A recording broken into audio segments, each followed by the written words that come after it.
Today we're here at the Ambition Lab Hackathon, and today we've got hackers who are trying to invent digital solutions to help solve a wicked social problem. This is a hackathon across the UK because we have a node in Swansea and we have a node in Strathclyde and here in Sunderland Software City. The hack started today at 12 o'clock, that's Friday, and it's going to end at 6 o'clock tomorrow on a Saturday. We've got a full night of hacking and learning and trying to create opportunities for young people. We've set hackers a number of challenges which range from data collection from young people about themselves, about things that they're interested in and about their developmental needs. Other challenges range around the opportunities themselves, so how do we gather that information, how do we categorise that information.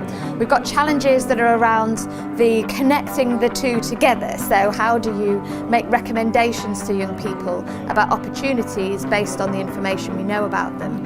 And we also have challenges overall about how we engage young people in the solution, how we can gamify it, how we can make young people committed to wanting to go through and access and develop themselves with more opportunities.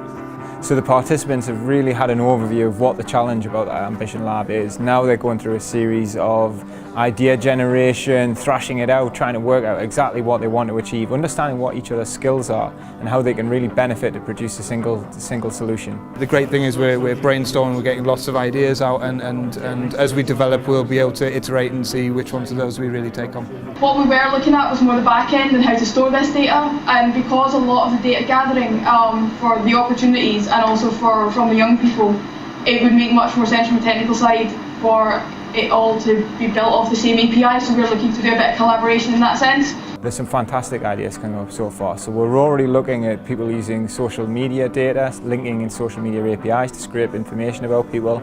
We're looking at some gamification, we've got some platform development going on. Our idea so far is a web page with a game on, and to unlock more levels in this game, you have to answer a questionnaire.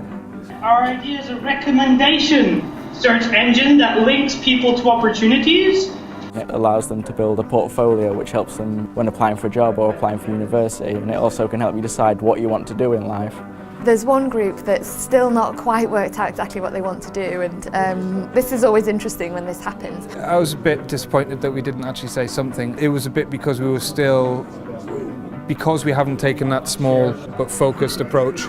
It meant it's a hard one to talk about, to sort of say we're going to do something that at least approaches all of the challenges rather than one specific one. The Ambition Lab hack is all about pulling together technical experts, students, sector expertise, and getting them together in a room, getting to work together, getting to come up with some real solutions that are going to help young people moving forward.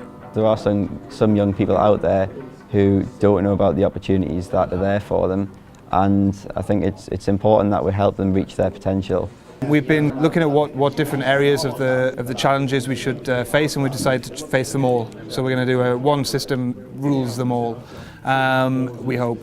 And we're leaving ourselves very little time to do it, so yeah, the clock is ticking. To unlock more levels in this game, you have to answer a questionnaire. This questionnaire will also change the game, so say you like computing, it will change it to a background that better resembles that kind of area.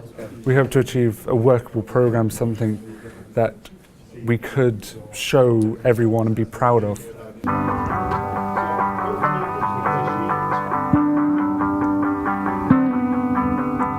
We're going to have a prize of £1,000 for the best team, and we've got specific criteria that we're going to be measuring that against, including things like collaboration. We've also got the opportunity to put our tender for the development of these solutions out exclusively to the hack attendees. So yes, they're doing this for philanthropic reasons, and yes, they're doing it for personal development reasons, but also there's a real opportunity to gain some work out of the back of it.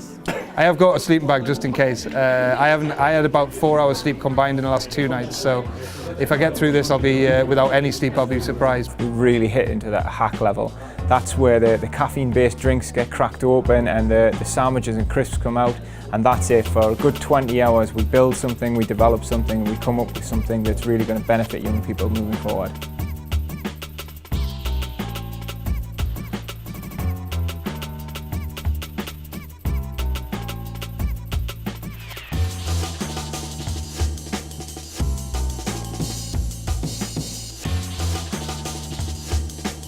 Earlier we saw 2 men dressed as turkeys. What the hell? Are we just tired, or did that actually just happen? Well, I've had 15 Red Bulls so far. I think I've pushed 30 once. I've nodded off a couple of times and woken up like, I think, about 30 seconds later. It's been pretty exhausting, but it's a good atmosphere. Everyone's really friendly, open about their ideas, and I just love coding, so it's a lot of fun. We've had a lot of arguments, but overall it's come together okay. A lot of getting stuck a lot. If we were with the same energy that we started off with, I think we could have done even more. But I still think we've achieved something really solid. We're now just looking at how we're going to present it to the judges to find out whether we can win this event. The groups have actually had some presentation training as well. So each group's going to give a presentation, a 5-minute pitch showing us their prototypes and their designs.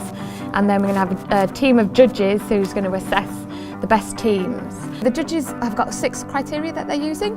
We've got understanding the challenge chosen, there's exploration of data, there's understanding the end user, so thinking about the young people and the youth organisations. There's the functionality of the solution that's created, participation and importantly collaboration, given that this has been a hack across the nodes, being able to collaborate with the other cities involved has been a really important thing for the judges to consider.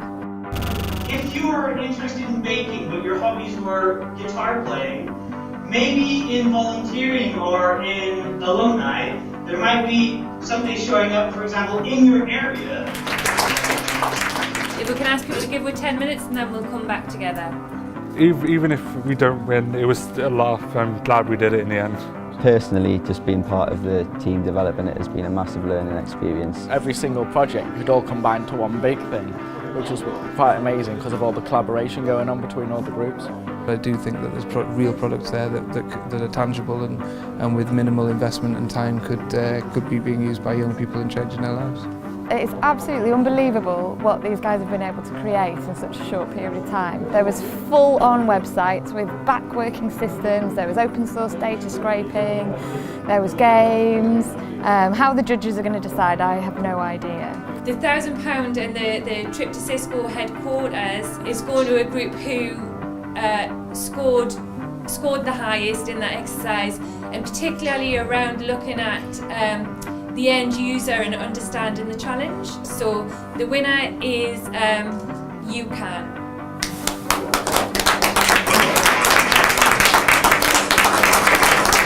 That was so close, so close. It's the first hackathon I've been to, and to win it, that's quite a good achievement. It was brilliantly run. Everything we needed was taken care of. And I think the fact that we come in as it's our first hack, we're under 18, everybody else is more experienced, and for them to help us achieve this, that's really well done to them.